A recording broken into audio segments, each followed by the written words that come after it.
How is everybody? Freezing. Freezing. Well, it will keep you awake. It's so cold in here. It smells like freezing. You know what? We could store meat and ice cream. That's right, we could. But I do remember one time last summer, it was so warm in here that some of you, I won't name who, were dozing off in the front row. So keeping it cool keeps you awake. It must be somebody who's already just left. Yeah. Good afternoon, everybody. I'm not going to say who it was.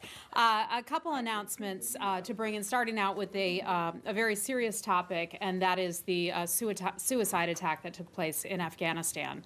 The United States government strongly condemns and is appalled by today's suicide attack at an education center in a community in Kabul that killed 48 innocent civilians and injured many more. We send our deepest condolences to the families of those who were affected and their friends, and wish for a speedy recovery for those who were wounded. The horrific attack is a clear effort to foment sectarian violence and hold back the Afghan people's hopes for a future of peace and security. It reminds us once again the importance of reaching a peaceful solution to the conflict in Afghanistan. The United States continues to stand with the government of Afghanistan and the people of Afghanistan, and will continue to support their efforts to achieve peace and security in their country. Next, I'd like to mention something related to Iran, and I know many of you have watched this with great interest, the continued human rights abuses in that country. We are closely monitoring reports of numerous human rights defenders and members of minority groups, such as the Ghanabadi dervishes, who are unlawfully or arbitrarily incarcerated in Iranian regime prisons.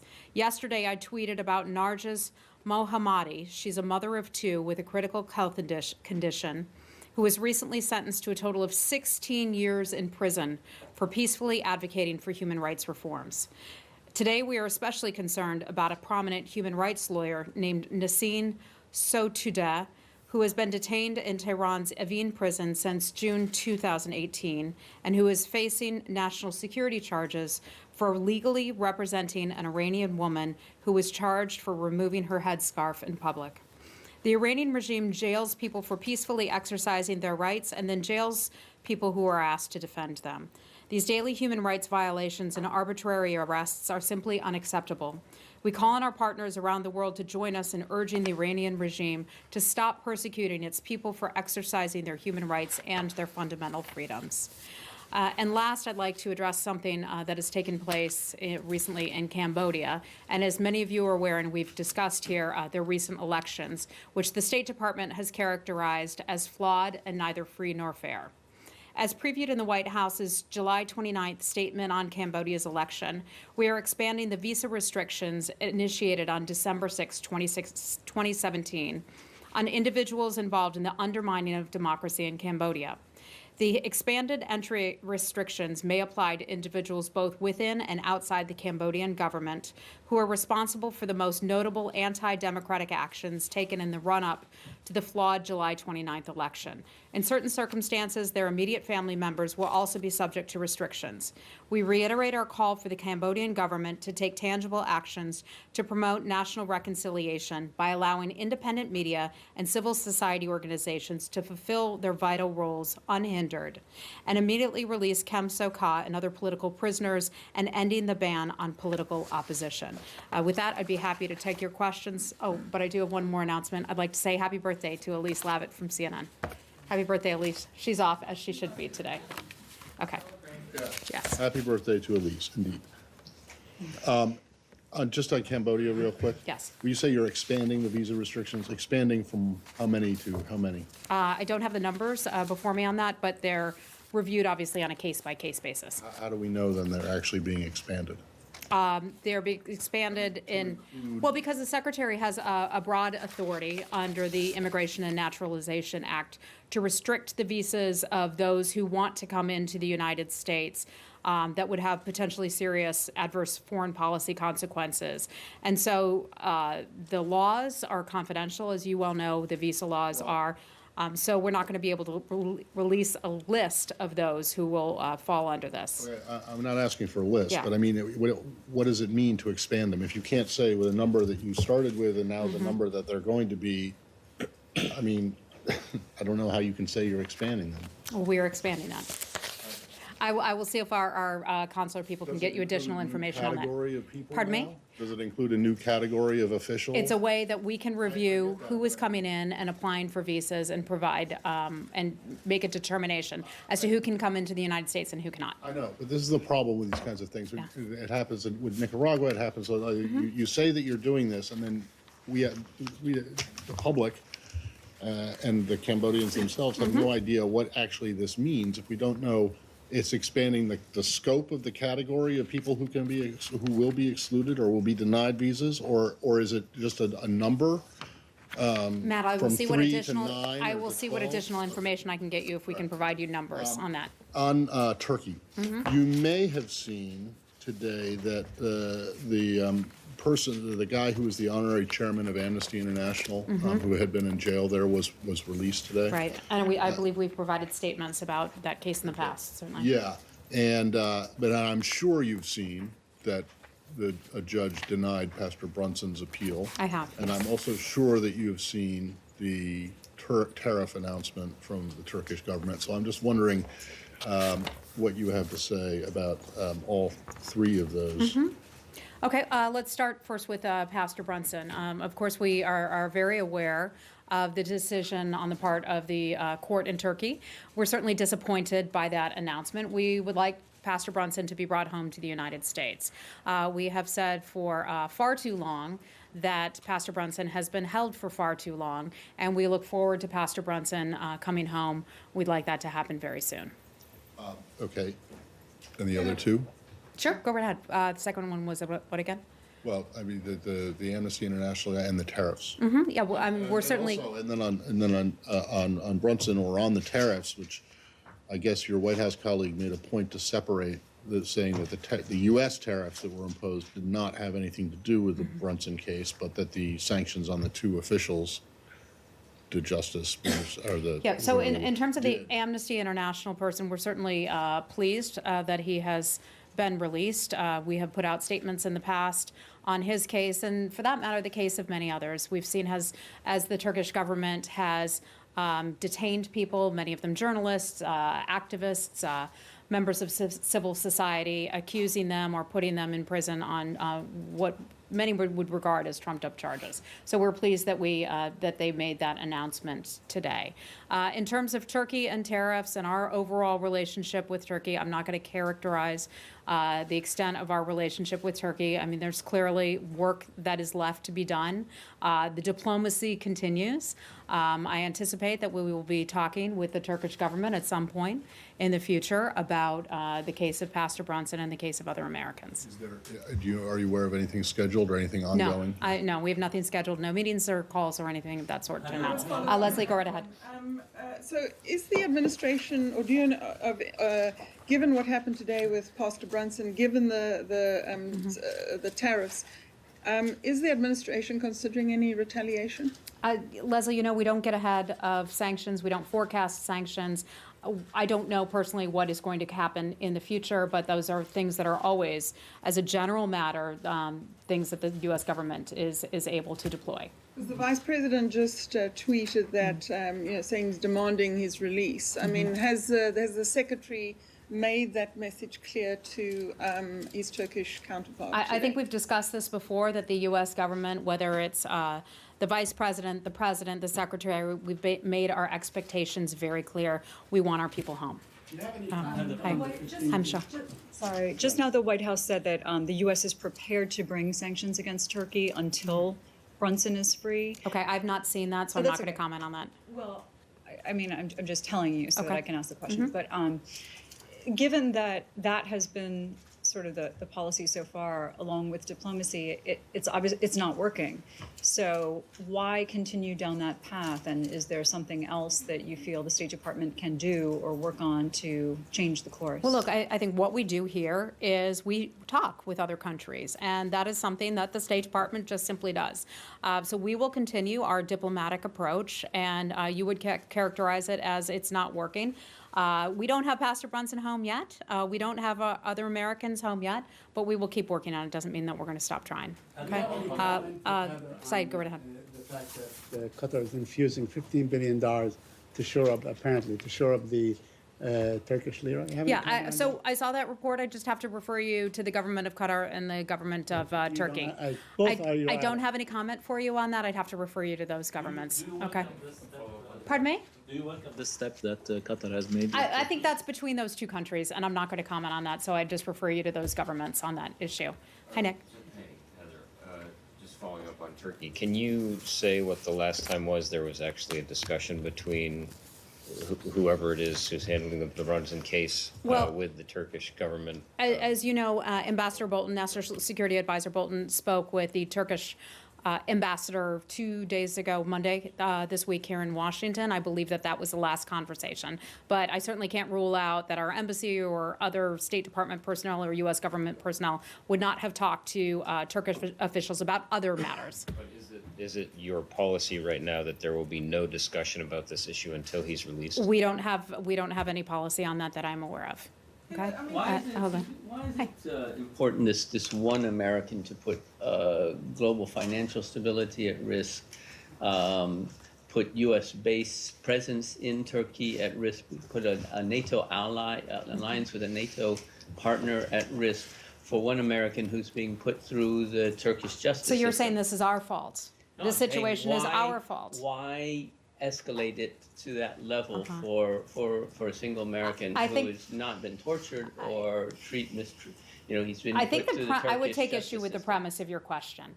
In terms of the financial situation in Turkey, we addressed this yesterday. And Turkey's financial situation has been in the works for quite some time, and it dates prior to the imposition of sanctions on August, I believe it was August the 1st. So this has been in train for quite some time, and you cannot blame the U.S. government for that. We have a very broad relationship with the government of Turkey. Of course, with all nations, as a general matter, we will often have areas where we don't always agree, where we don't always see eye to eye, but we also have areas where we do work together and cooperate, and Turkey would be one of those governments where we sometimes have areas where we disagree, and we certainly sometimes have areas where we cooperate as well. But this isn't one thing that you simply disagree, one area. This has been put to the forefront of everything. And your question is? It's, so why is this one more important than all the others, it seems? You're trying to single out one individual. And I have stood here repeatedly, as have many of my colleagues, to speak about other people who have been detained in that country. Our chief mission is the protection of American citizens. That would obviously include Pastor Brunson. We also have 3 locally employed staff.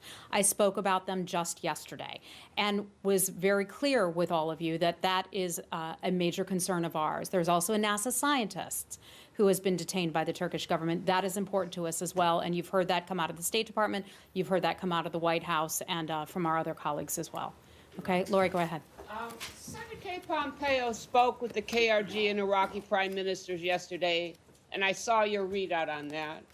Was there a particular reason now for his call and the presumed concern that would have prompted the call? No, we have those calls, as just a matter of diplomacy, have those calls regularly with other governments and other officials, and I think it was just a matter of checking in. Okay. On Turkey and Russia, the Russian foreign minister was just in Turkey to prepare for a summit on Syria that's going to take place in Turkey in September and which will include France and Germany. Are you invited to that summit? And if not, what's your view of the meeting? Is it replacing Geneva? No, nothing is replacing Geneva, and I think this is another example and another reason for us to reaffirm our commitment to the Geneva process. We see the Geneva process, the UN-led process, is the only viable way forward for a long-term political solution in Syria. I can tell you that the Secretary met earlier today with Staffan de Mistura, who's running that Geneva process. A readout is in train right now. I hope to have that to all of you within short order, but that just goes back to our commitment to Geneva and many other countries that have committed to the Geneva process. Russia, in fact, was one of them that had committed to the Geneva process. So we stand firmly behind that and the work of Staffan de Mistura and the United Nations in that. Will you be at the summit in Turkey in September? Well, who? So will the United States be attending this summit? I am not aware of any participation in that. If that changes, I will certainly let you know. Hi, Michelle. The Geneva process is frozen and nobody is talking about it. There is no meetings, there is nothing. And what's the... I'm talking about it. And there are a lot of other countries, including the United States, that have backed the Geneva process and continue to back the Geneva process. The reality is that that is the only viable solution going forward. You have these sidebar meetings, things like Astana and other things, okay, but the best one, the best way forward that the United States believes in, that the United Nations and many other countries believe in, is the Geneva process. Perhaps that process needs to be goosed again, but I think you'll be hearing in the coming days that that is something that we are doubling down our efforts in supporting that process going forward. Hey, Abby. Hey, staying in that area, there was a UN report that came out this week saying that around 20,000 to 30,000 ISIS fighters still remain in Iraq and Syria. Is that an assessment that the U.S. shares? And if so, what do you see as the timeline in the U.S. staying in Syria, considering? Okay, so you know we never talk about timelines. Those things are all conditions-based, and we certainly have a lot of work that is left to be done in Syria. Our role and mission in Syria is in dealing with ISIS. We remain committed to that. We have a lot of U.S. service members who are working very hard there, along with our diplomats and our folks on the ground from the State Department, who are helping out in Syria as well. So we anticipate, we will certainly be there and continue to support efforts there. In terms of your question about the number of ISIS fighters, I've seen various numbers. I think those numbers are hard to really pin down those numbers because of the complex nature of Syria and the difficulty that people would have in actually counting things, getting good information from the ground. So I don't have a U.S. government estimate to provide for you. Perhaps another department or agency has additional figures that they could provide, but I can't verify those numbers. The estimates that we've seen vary a lot. I have one follow-up on Sure. that.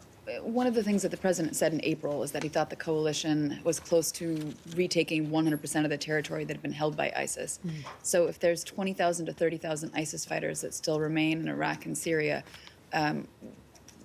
where is it that, what is the U.S. doing to prevent them from leaving the area? And is there concern, considering what's happening in Turkey right now, that they may be going across the border into other countries? I haven't seen any reports about Turkey, and a lot of this would be best addressed by the Department of Defense. So I don't want to get into their lane and would really hesitate doing that. But in the past, I can speak generally about how there have been pockets of ISIS fighters in very difficult areas. You remember how long it took, we talked about this last summer, how long it took to get ISIS fighters out of Mosul and liberate Mosul, especially West Mosul and the western part of that city from ISIS. This is tough work. We have consistently said that we know that this is going to take quite some time. We know that this process is not going to be easy. You have some successes, and then sometimes things backtrack, and then you have successes again. So I think it just goes to show that this is a long fight. We continue to be committed to this fight, and we're not backing down from that. ISIS needs to be defeated, and the U.S. government will stand firmly by that. Okay. Hi, Cindy. I know we touched on this yesterday about the risk of economic fallout from the worsening Turkey dispute. Are there conversations going on to try to mitigate sort of the risk of market contagion? I think that would be for another department to address that. But I'll go back and say this one more time. The financial situation in Turkey had been in train, in process, prior to the imposition of sanctions on the part of the United States government. Okay? Hey, hi. Just to follow up on your statement at the top of the briefing, in addition to the attack that you mentioned, there was a Taliban siege started over the weekend on Ghazni. Yep. And there's been a lot of violence in the last week or so. We're coming up now on a year of the president's launch of the South Asia strategy. Is it time to maybe reevaluate that strategy? No, it's not. I think what we're seeing here is there are some factions, some elements of the Taliban that clearly are not on board with peace. Others do want to have peace negotiations and peace discussions. Those who don't support peace, I think we are seeing them act out at this time. And that does not dissuade us from our commitment to Afghanistan or our commitment to the overall Afghan-led, Afghan-owned peace process. We've seen approximately 3 attacks take place, and I think just as many days, 2 attacks on military outposts and the attack that I just mentioned at the top of the briefing today on the education center. They're appalling. They are appalling attacks, but we remain firmly committed to working with the government of Afghanistan for an Afghan-led, Afghan-owned peace process. The Afghan people deserve better. We had seen some glimmers of hope in the past with ceasefires that have been successful, granted for a relatively short period of time, but that is something that President Ghani has supported, and he says that they will, continue to try to pursue peace, and we firmly support him in that effort. And let me just add that we want to offer our deepest condolences to the Afghan people for what they've experienced over the last several days. Okay. Yeah. Okay. Go right ahead. Have you seen any sustained interest from you said, some factions of the Taliban, but Well, I think that's what we're seeing. I mean, it's just evident what's going on. in peace talks with the United States? No. It is evident that some are not supportive of peace because we see some attacks taking place. But is the inverse then true? Is there sustained interest by factions in talking to the United States? Have there been renewed talks? I have no information for you on that. I can only tell you that in our past conversations with President Ghani and the government of Afghanistan, that we continue to support their peace efforts. Hi, Saeed. Sure. On Israel, on Israel, increasingly the Israeli authorities are interrogating American scholars. Peter Beinart being one, Riz Aslan being another. Last week was a woman named Zimmerman. A month before, scholars from Columbia and so on. I wonder if you have anything to say about the holding, apparently without a reason, of these American scholars. I mean, to say nothing of what they do with the Palestinian Americans. Yeah. So, Saeed, this is something that we talk about time and time again, how much the United States values a freedom of expression. And that includes a freedom of expression from those that we don't always agree with. Some of you, some days, for example. We don't always agree on issues and policies and debates, and we can have disagreements. But that is something that we continue to support. As you bring up American citizens, we take our obligation and our duty to assist U.S. citizens extremely seriously. In terms of specific reports, I can't comment on, what has happened to specific Americans or conversations that they have had with the government. I believe that the Israeli government has addressed some of these recent situations in recent days, and so I just have to refer you to the government of Israel for more on that. And Israel just announced that the ceasefire has been implemented between Israel and Hamas. You have any comment on that? I'm not aware of that. I had not seen that report. My apologies. Abby, go right ahead. On Bangladesh. Okay. Switch. Do you have any comment, or does State Department have any concern over the crackdown on student protesters, the arrests that have been happening within Bangladesh? So this is a story that was in the news largely a week ago or so, and we're certainly aware of what started some of these protests. And there was a situation in which 2 young children were killed by a speeding bus. I think that's what you're talking about.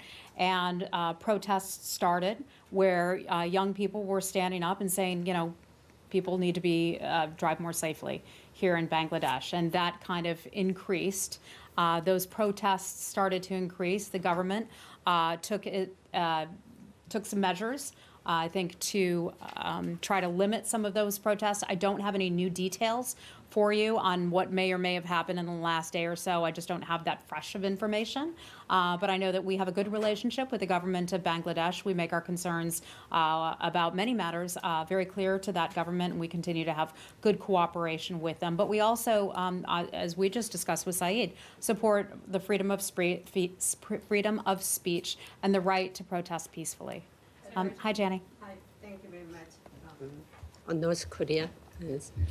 South Korean government will paying $8 million to North Korea for the humanitarian assistance. Is humanitarian assistance included the sanctions against North Korea? What is your? Jenny, I don't have any information on this recent report, so if you can get me some additional information, I can try to get you an answer on that one. Thank you. Okay. Hey, Callie.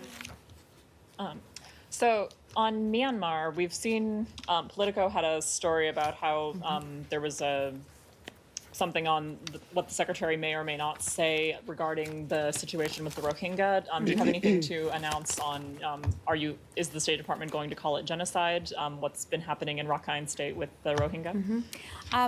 First let me start by saying, I'm certainly familiar with that report that came out. The report that came out revealed documents that were internal deliberative documents from the State Department. Someone at the State Department or in one of the agencies leaked those documents to a reporter. And I just want to say that I had conversations with the Secretary about this, and we have had conversations internally about that matter. And it's a real disappointment, I want to say, when colleagues, professionals leak deliberative documents. And you know why? Because it harms our ability to make decisions, to have free conversations among our colleagues about certain issues in the news, certain things that we need to make very important decisions about. In addition, when documents like that leak, it can also lead to people being injured in the field. And I don't just mean Americans, but I mean people on the ground. And so that remains a very serious and real concern of ours. And some folks out there may not think that that is a big deal. But when governments know that we're having a deliberative process about how to label something, what to call something, that can cause other countries, and I say this as a general matter, to act out and do certain things that we wouldn't want them to do. So I want to highlight while we're here the seriousness of leaking documents and the grave concern that we have, the State Department has, over when those kinds of things happen. As for any decision, the Secretary, to my awareness, has not made any particular decision yet, but if and when he does, we'll certainly let you know and make that public. Okay? Are you trying to say that the American people do not have a right or a reason to expect to know the deliberative process of their own government, the people who they pay to act in their names? The deliberative process is something that is supposed to be maintained discreetly and handled here within the confines of the State Department and not to be shared with a group of reporters or the general public. That is the deliberative process. Now, the final product, absolutely, absolutely. But people should have the right in here at the State Department, whether it's the top person or whether it's one of the most junior people, to have conversations and to be able to have debates about decisions that individuals want to make and our policy decisions here. That's understandable, but the deliberative process of the U.S. government is news, okay? It's news when it leaks, and it is a concern of this department when people make the decision to leak documents. Every single administration, as long as leaks have existed, which go back a long time, has always complained about leaks. And you know what? You know why that's a concern, Matt? Matt, do you know why that's a concern? Because it limits our ability to have internal conversations. You don't work here. I do. I've seen it. I've seen it firsthand. It also can hurt, listen to me, it can also hurt people who are in the field. These things have real life implications, and sometimes, I love working with you all, but sometimes reporters fail to understand just how sensitive and serious these things can be. I've been doing this a long time. Yeah. You point to me one line or anything in that story that you're talking about that endangers someone in the field. Go ahead. You and I can talk about this offline. I would be happy to. You brought it up publicly and said the publication of this endangers people's lives. Yeah, on the it can. ground. I said it can. I want to know It what certainly part can. of that, And you know what? I'm not report. going to say any more about that because it can. said it publicly. Listen, I'm not going to get into details about that because that could further endanger people's lives. And I think you know exactly what I'm talking about. Anyone wants to have an off-the-record conversation, I'd be more than happy to right after this briefing. I would also point out that I don't think there's any evidence that these documents coming out or whatever, or any leak has hindered or limited internal deliberation. That's what, you like to say that, but I don't think that's true. That's your opinion. And once you work for the government, I think you would recognize and realize just how important those conversations are. And I'm going to have to wrap it up in just a minute. Go ahead. Ben, go right ahead. Taiwan, are any State Department officials planning on meeting President Tsai when she comes back through the U.S.? Not to my knowledge, and I'm not even aware of her travel plans coming back through the United States, if she is or not. I don't have the information on that. Okay? Okay, final question. Yeah. Alice Wells has been meeting with the Taliban. Can you tell us what the status of her talks? Supposedly those are the favorable Taliban, not the bad actors. So I would take issue with the premise of your question again. I can't confirm. two now. I can't confirm that any meetings of that nature have occurred. Alice has conversations with various government officials, and I don't have any information to provide you on any potential meetings that she has had in the future or in the past. A year after the big strategy session on Afghanistan, can you say the situation is improved? Look, I think Given the think I- losses in Ghazni? I think I addressed that. We are moving forward. The United States government continues to back the government of Afghanistan and their Afghan-led, Afghan-owned peace process. Is it going to be easy? No, certainly not. And we've seen that in the past few days, the devastating effect that bad actors can have on the peace process. But that does not mean that we are going to back away and no longer support the peace process because some factions, some people decide to terrorize the Afghan people. We are not backing away from that. We continue to support an Afghan-led, Afghan-owned peace process, and I'll leave it at that. Nothing's changed. Okay? I've got to go. I got to Let's go go. back to the Cambodia thing. No, I'm done. I got to go. 1 second. I've got to go. Thank you. I've got a meeting. The Parliament today.